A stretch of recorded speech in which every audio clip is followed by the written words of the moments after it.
Aku ingin menceritakan sebuah kisah yang mungkin sulit dipercaya, tapi ini benar-benar terjadi pada seseorang yang aku kenal. Kejadian ini terjadi di sebuah desa kecil, di pinggir hutan yang oleh penduduk setempat disebut sebagai hutan larangan.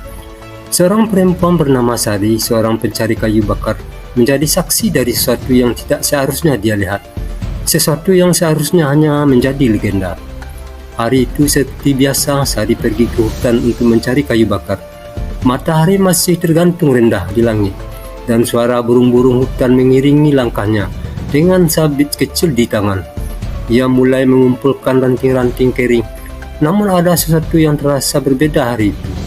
Hutan terasa lebih sunyi dari biasanya, seperti ada yang mengawasi, meskipun Sari tidak melihat siapapun. Saat hendak memotong sebatang ranting yang cukup besar, dia mendengar suara gesekan, seperti sesuatu yang berat sedang bergerak di antara daun-daun kering.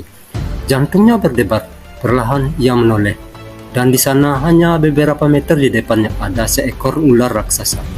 Tubuhnya tebal, bersisik mengkilap seperti perunggu tua, dan matanya, ya Tuhan, mata itu seolah-olah menghipnotisnya. Sari terpaku, tidak bisa bergerak, tidak bisa bernapas, seolah waktu berhenti.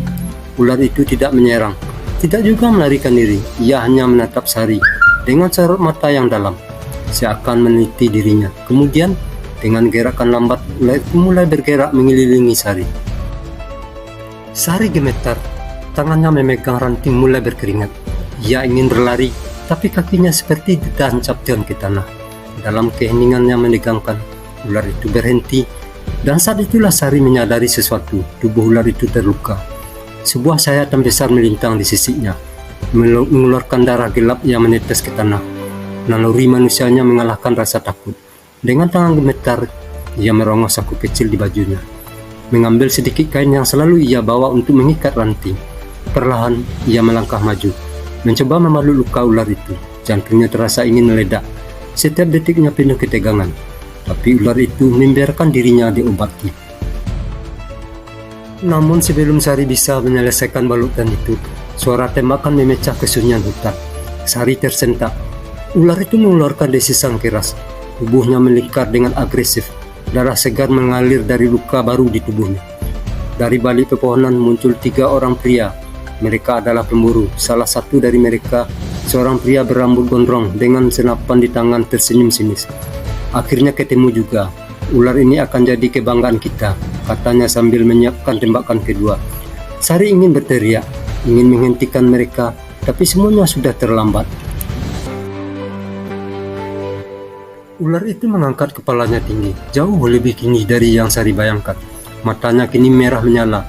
Dengan gerakan cepat, ular itu menghantam tanah dengan ekornya, menciptakan guncangan hebat. Para pemburu terhuyung, tapi pria berambut gondrong itu masih berusaha menambah lagi. Sebelum dia bisa menarik pelatuknya, ular itu meleset ke arahnya. Dalam hitungan detik, pria itu sudah berada di dalam lingkaran ular. Dia berteriak meronta-ronta, tapi tubuhnya semakin terhimpit. 2 pemburu lainnya mencoba melarikan diri. Salah satunya jatuh tersandung akar pohon, sedangkan yang satunya berhasil kabur ke arah pondok mereka. Namun ular itu tidak membiarkan mereka pergi begitu saja. Dengan geraman mengerikan, makhluk itu meleset mengejar mereka. Sari yang masih berdiri tempatnya hanya bisa menyaksikan kejadian mengerikan itu. Salah satu pemburu yang selamat berhasil sampai ke pondok mereka, tempat mereka menyimpan peralatan berburu. Dengan napas tersengal, ia menutup pintu dan bersembunyi di balik meja. Namun, hutan seakan bergetar. Dari jendela kecil pondok itu, ia bisa melihat sesuatu yang mengerikan. Ular raksasa itu datang. Dengan sekali tebasan ekor, pondok yang terbuat dari kayu itu runtuh dalam sekejap.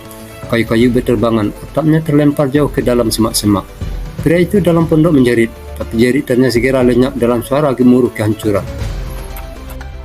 Sari masih berdiri di tempatnya, gemetar. Hanya dalam hitungan menit semuanya berakhir. Saat debu mulai mereda, ular itu perlahan bergerak kembali ke dalam hutan.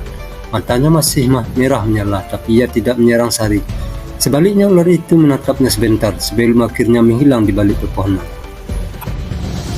Sari tidak pernah lagi kembali ke hutan itu. Namun, setiap malam ia merasa ada sesuatu yang mengawasinya dari balik pepohonan. Dan anehnya, tak ada seorang pun di desa yang pernah melihat para pemburu itu lagi. Sebagian orang bilang mereka melarikan diri, sebagian lagi bilang mereka dihukum oleh roh hutan.